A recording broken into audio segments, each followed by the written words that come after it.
I realized that I was working from ideas. And ideas were much more important than images.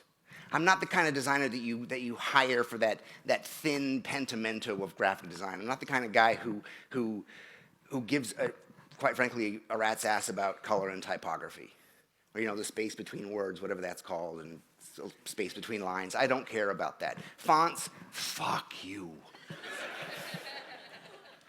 But ideas, and I introduce ideas into all of my work, whether the client has asked for it or not. So I had come up with these ideas when I was on the road with this book, and we collected them and basically realized there were 11. So we call them the 11 Commandments. And we put them on stickers, because if it's on a sticker, it's got to be true.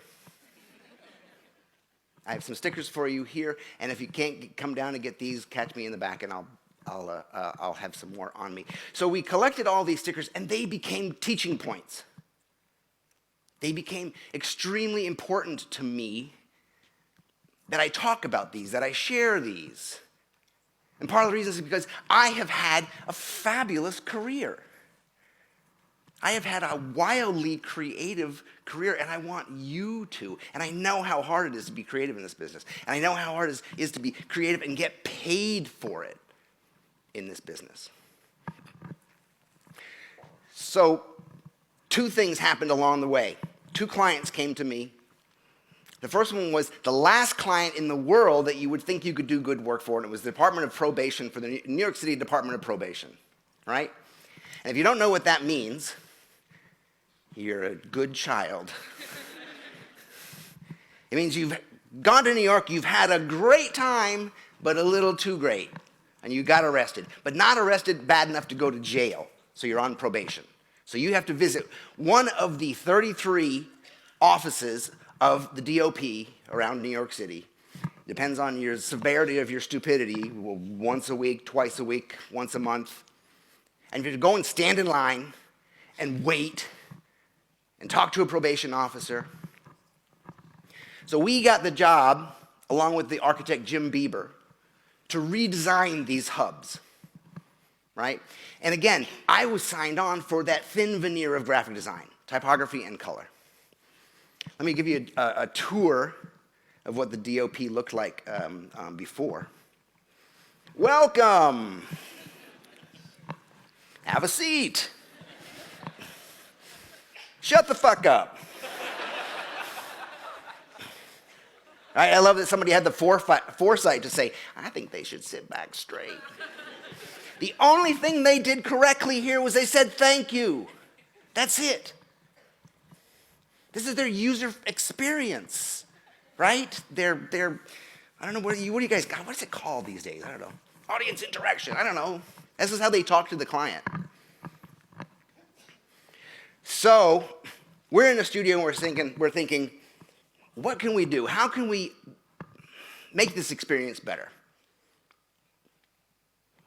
And we went to speak with the gods, to let the muse whisper in our ear. And it always happens at the Italian restaurant around the corner, about halfway through a big pizza and a big bottle of Chianti. And we had this idea, oh my God, oh wait, I know, I love these. They need inspirational posters. So we designed a series of, listen, this DOP project, I could talk to you for 2 hours. And you would be riveted and laughing and crying. But I can't, because I got beers waiting, basically. So I decided to come up with a series of, we call them faux real, fake but real inspirational, motivational posters. So we used the eagle. You know, this guy hangs in the gym. I'm in Texas now, but when we were working on this job, I was in Williamsburg, Brooklyn.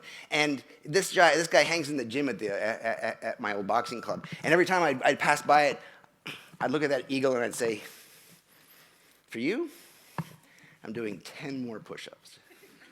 Right? These things are bullshit. I don't know how they exist. I don't know how people keep buying them. Vision, I guess because eagles have good eyesight, I don't know what it means. So we did eagles.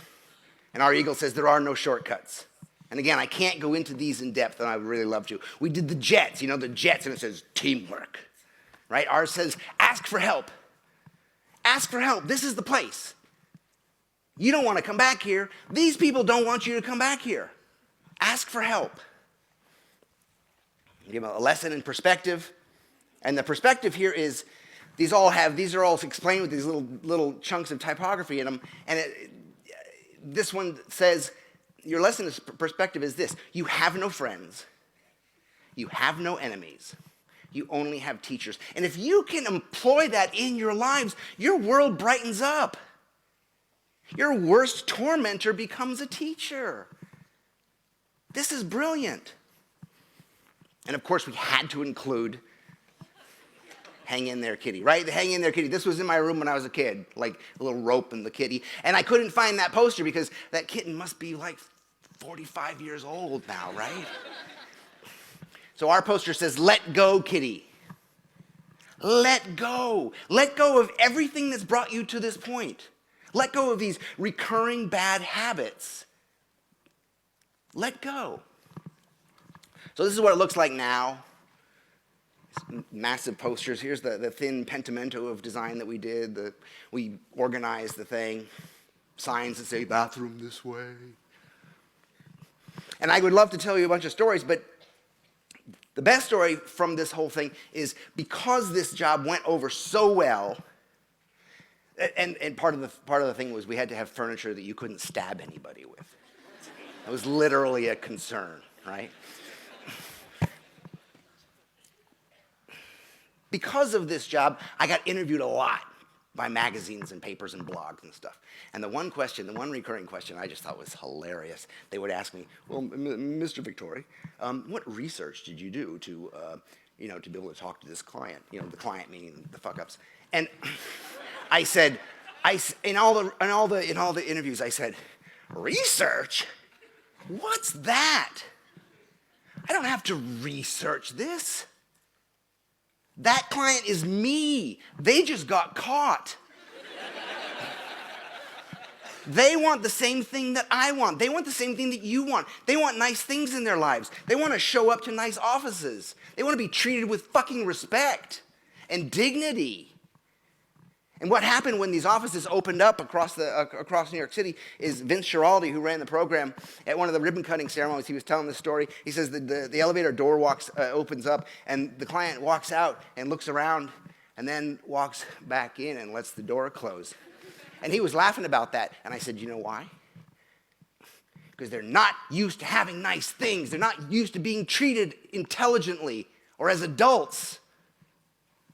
Right? This is what we fucking do as graphic designers. This is what we're capable of. There's another one.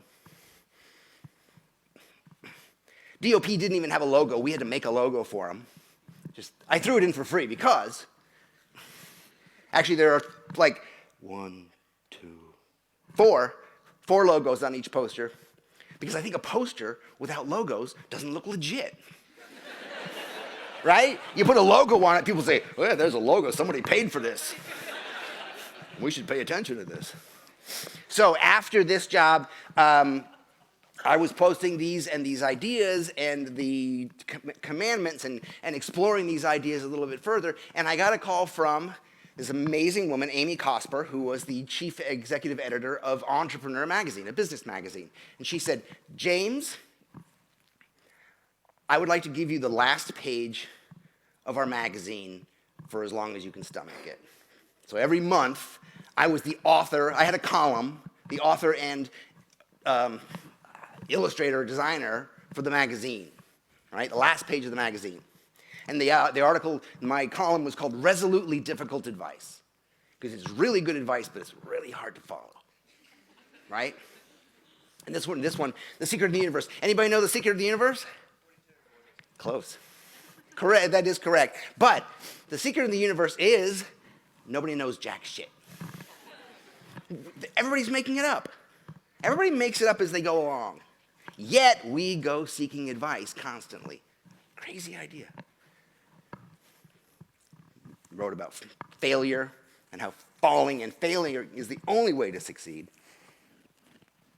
And some favorite ideas: do the work, It's a Walt Whitman. He had a little wooden sign on his desk that said, "Make the work." A reminder that that's the only way you're gonna fucking progress is if you just keep going, right? Always ask for more. Always ask for more creativity. Always ask for more time. And definitely always ask for more money. And if you want a pony, ask for a unicorn. So we're using these ideas as teaching tools.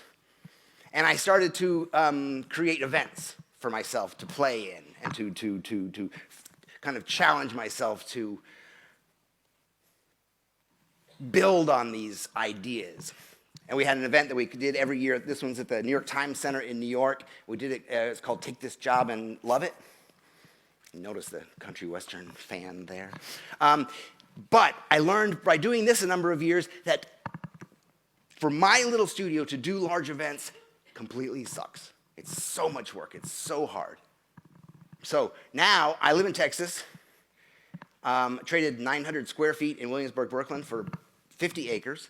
And we do events twice a year on the ranch. And we try to stay outside as much as possible, so we teach outside. I have an open air studio, as long as you put bug spray on your ankles. And this is the best place to learn. This is the best place to learn. This is where it sticks. You know, any design conference I've gone to, I don't show up at the events. I don't sit in these chairs. Because the bar time is the best time. The bar time is when you learn, right? I've also created a situation for myself where I force myself to write and edit and film these ideas every week. And I have it behind a paywall on Patreon. It's called Dangerous Ideas. It's the basic entry fee is $1. Videos every single week. And it's a place for me to play and a place for me to think and a place for me to... The biggest thing is my wife was a huge part of all of this stuff. And she said, James, video is the way. We've got content and we need to share it. And I said, that's an excellent idea. Who are we going to get to play me? And the reason I said that, the reason I felt like that, is because I didn't want to expose myself. I didn't want to be vulnerable. I didn't want to be ugly on the camera, right? So now I force myself to get out there and do it. Dangerous Ideas looks a little like this. Okay, let's do this. I gotta be me. I was teaching and I was blind. It was experience. Bunk, bunk, bunk it and make it and make it and make it and make it and make it. Ooh, why is that? Power. Ah, that's good coffee. So this is where we are now. My initial 11 commandments has grown to 80 ideas. I was on stage talking about the DOP, talking about Entrepreneur Magazine, and an editor from Chronicle Books came up to me after and said, my name is Bridget, and I think that you have a book about creativity for business in you. And I said, Bridget, I have been constipated for 2 years with a book about creativity for business. So let's talk. So there's 80 articles broken into 6 chapters. The first one is voice. Because you and I, as creatives, we need to understand that we have an opinion. And it fucking matters. It's super important. You have an opinion and you need to get it out. Right? So one of the mantras in that chapter says, the things that made you weird as a kid make you great today. Completely true. You watch or read any origin story of an athlete or a chef or a musician or an artist or this or that, they're going to say, when I was a kid, my mom used to blah, blah, blah. My dad took me blah, blah, blah. When I was a kid. Neil deGrasse Tyson, astrophysicist, when he was a kid, his dad took him out under the sky and he said, the universe called me when I was a kid. What happens is when we understand this creativity and we start to employ it, we understand that we're different, because we are. Because most people want to assimilate and want to become normal. We don't. We say bullshit on that. But we need to understand that our creativity, our voice, our opinion is powerful. It's our fucking superpower. And it's dangerous because it's supposed to be. I set creativity free in my own house.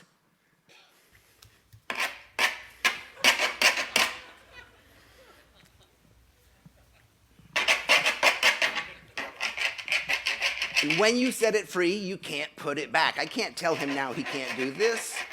And you know what? It's just paint. I sent him back to fix it later. Hey, Wyatt.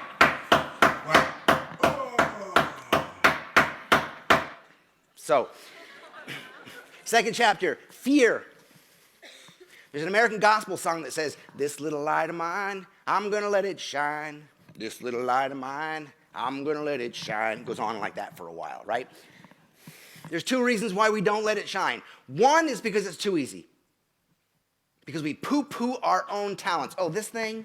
Oh, no, my ability to dress other people and make them look fabulous. Oh, no, it's just something I've done. Oh, these marks I make on the page? No. The second is it's too hard. Because once we realize this, once we understand that we have a gift, we have to share it with the world. And we live in fear that somebody may not like it. I got news for you. Somebody may not like it. But that's how you find an audience. Through your weirdness, through your vulnerability, through being you. That's how you find girlfriends and boyfriends. That's how you find your audience. That's how you find clients. And that's how you attract business. I have a guy, I seem to be going over my time, but I'm coming to my end. Hold on with me here. I have a guy I coach, young writer out of the UK. Super sweet guy. His name is Tom. He was a bricklayer for 10 years. I said, Tom, how is it when you're working with me now and you're, on your creative powers that, you were a bricklayer? He says, when I graduated the uni, they call it uni. You guys call it uni? When I graduated uni, he said, I told my parents I wanted to be a writer. And my father said, there's no money in it. You'll be a bricklayer like me. There's always work laying bricks. It's your lot in life.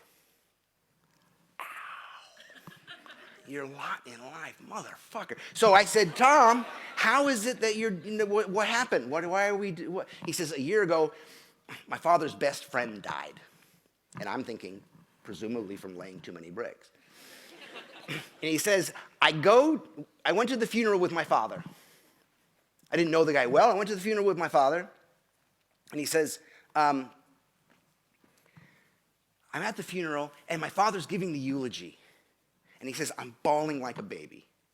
I said, Tom, why? He says, it wasn't the eloquence of his words. He says, I realized my father was a writer. Motherfucker. So, start. That's the hardest part. Once you understand the power of your voice, once you're able to understand the fear never goes away, you just got to start. Just start. Just start. Here's a good one for you. Freedom is something you take. Take it. Take it. We sit around waiting for permission, waiting for that juicy job, waiting for our boss to give us blah, blah, blah, blah. Take it. It's yours. Permission will not come. Action. I'm a motorcycle guy. I take these classes at racetracks. I'm at a track in Raceway Park, New Jersey. And we're at a particular section of the track, and there's like 10 guys here lined up and a coach. And we're in front of this 90-degree turn, and then we have to go up over this huge jump and just float down the other side. But the huge jump is, I kid you not, it's 3 stories tall. And when you're riding towards it, it looks like just a wall of dirt, right? And so he gives us a little instruction, and he pats the first guy in the helmet and says, go. And he goes up, and he's flying up the hill. And then we hear that he misses a shift, and the front wheel comes up, and it's a little bit funny. And he and the bike are tumbling down the hill. And the coach looks at the rest of us and says, momentum is your friend. Action. Action, action, action. Action beats worry. Action beats fear. Action beats too much thinking. Here's a good action. Learn to say no. I don't know if the design business creates low self-esteem or attracts low self-esteem, but we're people pleasers, right? We want to placate. We want everything to be nice. Fuck that. Learn to say no. Don't be a dick. Say, no, thank you. But learn to say no. Learn to make yourself happy first. If you can make yourself happy, I guarantee you will make other people happy. Now, how do we make all these things possible? Through habits. The Persian poet 900 years ago, his name is Hafiz, and he wrote within one of his poems, I think it's called Where Dolphins Dance. Within that poem, he has a beautiful little piece, and he says, habits are human nature. Why not create some that will mint gold? Meaning, habits are human nature. We create them every day. If you guys left this auditorium, tomorrow you'd come back and you'd sit in the same fucking seats. Why? You created a habit. That's all. Why not we create some that are positive, that will lead us to where we want to be, right? This is too easy. We all have that, I'm too this, I'm too this. The only thing I don't have in there is old, right? Fat, dumb, poor, ugly, old. Positive habits. And all of these chapters lead to this one, purpose. The problem for most people is they have no purpose in their lives. They have no drive. They have no intention, right? They show up at a crappy job because it pays, right? They have no direction. They have no authority of their lives and don't know they could, right? So I have purpose in my life as a designer, as a teacher. And I hate that word teacher, by the way, because it sounds like me standing in front of a bunch of 19-year-old shitheads and, at a university. I don't do that. I can't do that anymore. That's just a waste of my energy. You are who I want to talk to.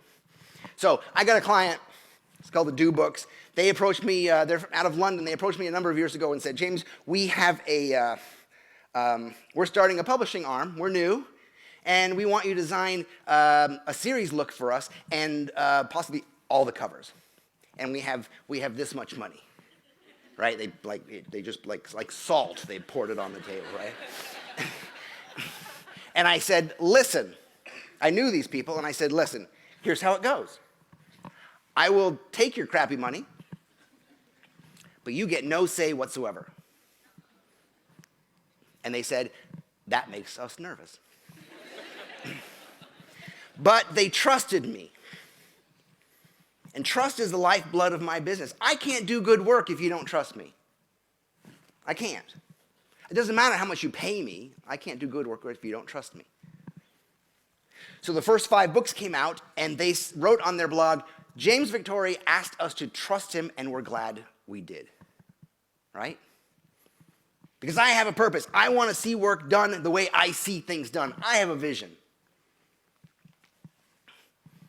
You guys, speaking about purpose, you guys are here, whether you know it or not, for change. Yeah, you got your sketchbooks out and you're learning a few things and you're learning some skills, which is great, and some tools, which is fabulous. But you are here for change. You are here for transformation. And if you leave here and go back and accept crappy jobs and stinky relationships and a body you're uncomfortable with, it's bullshit. Inspiration without action is bullshit, and vice versa. Meaning action without inspiration, without purpose, is wasted. Effect perfection. You guys are fucking awesome. I love you. I'm out of here.